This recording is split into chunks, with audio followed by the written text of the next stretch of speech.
Rajbhoi, gynaecologist and IVF consultant, Satara. आपल्याला बऱ्याच लोकांचे प्रश्न आलेले आहेत लो AMH बद्दल. तर प्रश्न असे आहेत की AMH म्हणजे नेमकं काय, लो AMH म्हणजे काय, लो AMH असेल तर डोनर एग IVF ला जावं लागेल का, लो AMH असेल तर नॅचरली किंवा IUI प्रेग्नन्सी राहू शकते का, AMH नॅचरली वाढू शकतं का किंवा काही मेडिसिन्सनी वाढू शकतं का, अशा बऱ्याच प्रश्नांची उत्तरं आज आपण आपल्या ह्या व्हिडिओ मार्फत घेणार आहोत.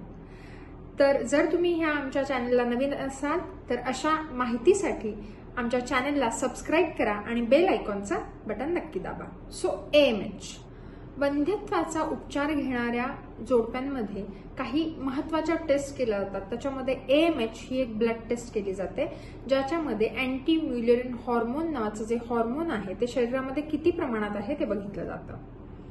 सो AMH हे एक संप्रेरक आहे, इट्स अन हॉर्मोन. हे अंडकोशामध्ये जेव्हा अंडबीज तयार होत असतं तर अंडबीजाच्या भोवताली असणाऱ्या ग्रॅन्युलोजा सेल्स मधून सिक्रीट होतं. AMH जे आहे स्त्रीमधील ओव्हॅरियन रिझर्व्ह म्हणजेच अंडकोशांची कपॅसिटी किती आहे ते दर्शवतात.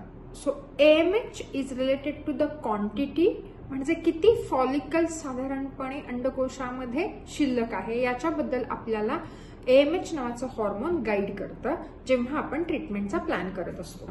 सो AMHच्या नॉर्मल लेवल्स काय आहेत तर 2 to 6 नॅनोग्रॅम पर डेसिलिटर जर असेल तर AMH इज अ नॉर्मल. जर AMH ची लेवल 1.5 to 2 नॅनोग्रॅम पर डेसिलिटर असेल तर ते लो नॉर्मल असं कन्सिडर केलं जातं. 1.5 नॅनोग्रॅम पर डेसिलिटर पेक्षा कमी जर AMH असेल तर ते लो AMH मानलं जातं आणि लेस दॅन 1 नॅनोग्रॅम पर डेसिलिटर जर AMH असेल तर ते व्हेरी लो AMH असं कन्सिडर केलं जातं. खूप महत्वाचा मुद्दा मला इथे परत सांगायचा आहे की AMH फक्त कमी आहे म्हणून डिरेक्टली डोनर एग IVF ला जाण्याची गरज नसते आणि तसा सल्ला सुद्धा दिला जात नाही. सो AMH साधारणपणे आपल्या अंडबीजांमध्ये किती बीज शिल्लक आहेत, अंडकोशामध्ये किती बीज शिल्लक आहे याचा एक अंदाज देतो. आणि तसं पाहिलं गेलं तर प्रेग्नन्सीसाठी आपल्याला एक अंडबीज आणि एक शुक्राणू याचीच फक्त आवश्यकता असते. सो इथे 3 गोष्टी लक्षात घेणं गरजेचं आहे. एक म्हणजे त्या महिलेचं वय किती आहे, किती दिवसांपासून वंध्यत्वासाठी हे जे जोडपं आहे ते ट्रीटमेंट घेत आहे आणि तिसरा खूप महत्वाचा मुद्दा AMH कमी असण्यासोबतच अजून काही फॅक्टर्स आहेत का की जे वंध्यत्वासाठी आपल्याला पॉझिटिव्ह एजंट्स म्हणून पॉझिटिव्ह फॅक्टर्स आहेत हे बघितलं गेलं पाहिजे. So history is very important when we are treating or when we are dealing with a infertile couple. जर एखाद्या जोडप्याने अजिबातच कोणतीही ट्रीटमेंट घेतलेली नाहीये आणि एखाद्या महिलेचं वय कमी आहे तर अशा जोडप्यांमध्ये नॅचरली किंवा IUI सारख्या ट्रीटमेंटचा सुद्धा आपण ऑप्शन देतो. पण स्त्रीचं वय जर जास्त असेल, तिच्या 3 ते 4 सायकल IUIच्या जर झाल्या गेल्या असतील तर अशा कपल्समध्ये मात्र आपण IVFचा सल्ला देऊ शकतो.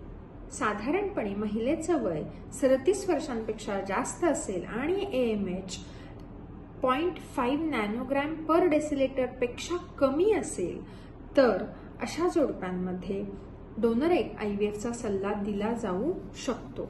पण जर AMH 0.5 नॅनोग्रॅम पर डेसिलिटर पेक्षा जास्त असेल आणि अँट्रल फॉलिक्युलर काउंट की जो आपण ट्रान्सव्हॅजानल सोनोग्राफीद्वारे बघतो तो जर चांगला असेल तर आपण सेल्फ एग IVF म्हणजे स्वतःच्या अंडबीजातून प्रेग्नन्सीसाठी IVF करून आपण जाऊ शकतो.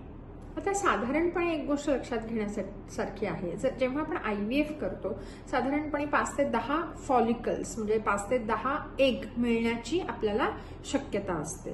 जर AMH कमी असेल तर आपल्याला कमी फॉलिकल्स सोनोग्राफीला दिसतील आणि तसंच कमी एग सुद्धा आपल्याला IVFच्या ओव्हम पिकअपच्या प्रोसेसमध्ये मिळणार आहेत. पण जर क्वालिटी ऑफ एग जर चांगली असेल तर आपल्याला नक्कीच कमी बीजातून सुद्धा चांगले गर्भ तयार होण्यास मदत होते आणि म्हणून इंडिव्हिज्युअलाइज अप्रोच की चांगला एखादा प्रोटोकॉल, चांगले इंजेक्शन्स याचा जर आपण नक्की वापर केला तर आपल्याला नक्कीच गुड क्वालिटी एम्ब्रियोज मिळतात. आणि अशा कपल्समध्ये की ज्यांच्यामध्ये AMH कमी आहे, AFC थोडाफार कमी आहे, तरी सुद्धा एक इंडिव्हिज्युअलाइज अप्रोचने आपण त्यांना सेल्फ एग IVFने नक्कीच प्रेग्नन्सी देऊ शकतो. मला परत एकदा इथे नमूद करायचं आहे की AMH हे क्वांटिटी दर्शवतं, पण एज जे आहे ते क्वालिटी डिसाईड करतं. त्याच्यामुळे ट्रीटमेंट घेताना ह्या गोष्टी खूप महत्त्वाच्या ठरतात जेव्हा आपण प्रेग्नन्सीसाठी प्लॅन करत आहोत. पुढचा प्रश्न असतो, AMH काही ट्रीटमेंटनी किंवा लाईफस्टाईल मॉडिफिकेशननी वाढू शकते का? आपण एक गोष्ट लक्षात घेतली पाहिजे की महिलेच्या जन्माच्या वेळी अंडकोशाचा जो साठा तयार होतो, टोटल एगची संख्या जी आहे ती वयोमानानुसार कमी होत जाते आणि ही जी आहे ही एजिंगची नॅचरल प्रोसेस आहे. की आपल्या केसांचं पांढरं होणं, चेहऱ्यावरती सुरकुत्या येणं ही जशी नॅचरल प्रोसेस आहे एजिंगची, तसंच AMH कमी होणं हे नॅचरल एजिंगची ही एक प्रोसेस आहे.